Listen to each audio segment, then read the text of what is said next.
सरफरोशी की तमन्ना अब हमारे दिल में है, कहकर जब फांसी के फंदे पर झूल गए ये वीर सपूत।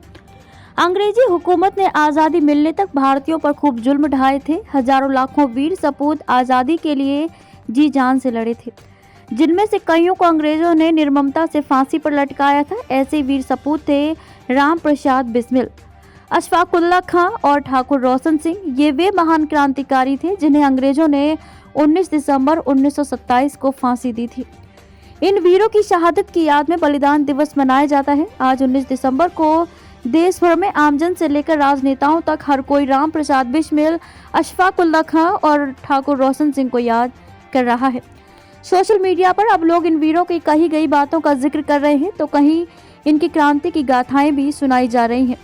ये वही वीर थे जिन्होंने देश की खातिर सब कुछ न्यौछावर कर खुशी खुशी फांसी का फंदा चूम लिया। आइए शहादत दिवस के अवसर पर जानते हैं इनकी कहानी। सरफरोशी की तमन्ना अब हमारे दिल में है, ये पंक्तियां आपने भी जरूर सुनी होंगी।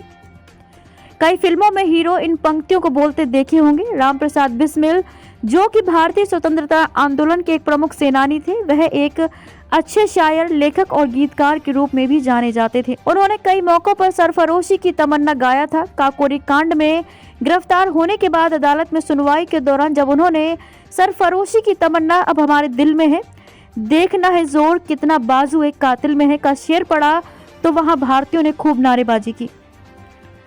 कहने को तो ये पंक्ति पटना के अजीमाबाद के मशहूर शायर बिस्मिल अजीमाबादी की रचना थी, लेकिन इसकी पहचान राम प्रसाद बिस्मिल को लेकर ज्यादा बन गई। वे दहाड़ते हुए ये पंक्तियां बोलते थे। अगस्त 1925 में अंजाम दिया गया था काकोरी कांड। राम प्रसाद बिस्मिल, अशफाकुल्ला खां और ठाकुर रोशन सिंह समेत तमाम क्रांतिकारियों ने अंग्रेजों की नाक में दम कर दिया था। हालांकि वे अंग्रेजों के हाथ नहीं लग रहे थे।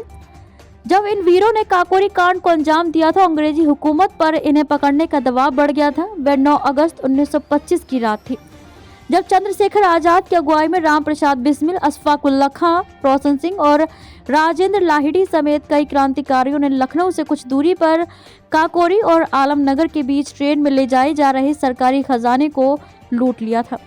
यही घटना इतिहास में काकोरी कांड के रूप में दर्ज हो गई। कुछ महीनों बाद अंग्रेजी हुकूमत की पुलिस ने राम प्रसाद बिस्मिल, अशफाकुल्ला खां, राजेंद्र लाहिड़ी और रोशन सिंह को पकड़ लिया था।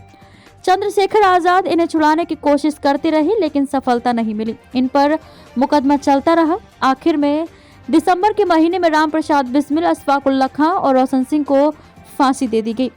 महज 30 साल की उम्र में हुए कुर्बान राम प्रसाद बिस्मिल पंडित थे। उनका जन्म उत्तर प्रदेश के शाहजहांपुर जिले में हुआ था। उन्होंने काकोरी कांड के अलावा 1918 के मैनपुरी कांड में भी मुख्य भूमिका निभाई थी। जब उन्हें फैजाबाद जेल में फांसी दी गई तब वह महज 30 साल के थे।